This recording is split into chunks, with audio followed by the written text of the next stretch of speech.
संध्याकाळची वेळ होती. राधाताई नेहमीप्रमाणे जेवण करून मोबाईल घेऊन बसल्या होत्या. इंस्टाग्राम, फेसबुक स्क्रोल करत करत त्यांना एक मेसेज दिसला. स्वामींचा पवित्र फोटो. हा फोटो 11 लोकांना पाठवा, नाहीतर तुमचे नुकसान होईल.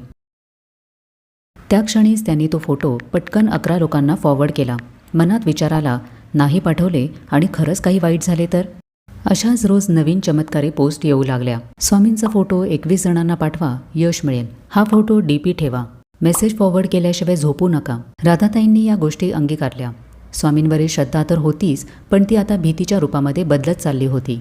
एक दिवस त्यांचा मुलगा अक्षय कॉलेजमधून आला. आईच्या मोबाईलवर त्याचे लक्ष गेले. पुन्हा तसाच एक मेसेज दिसला. त्याने विचारले, आई तू हे रोज फॉरवर्ड करतेस, तुला खरंच वाटते का की स्वामी भक्तांचे नुकसान करतील?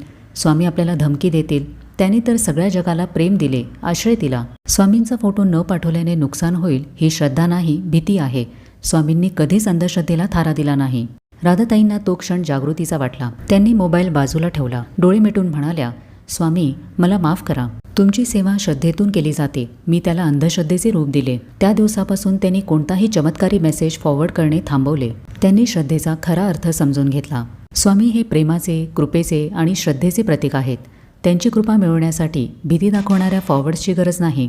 खरी भक्ती ही निस्वार्थ भावनेतून आणि सेवा श्रद्धेतूनच होते. त्यामुळे अशा मेसेजेसवर अंधविश्वास कधीही ठेवू नका.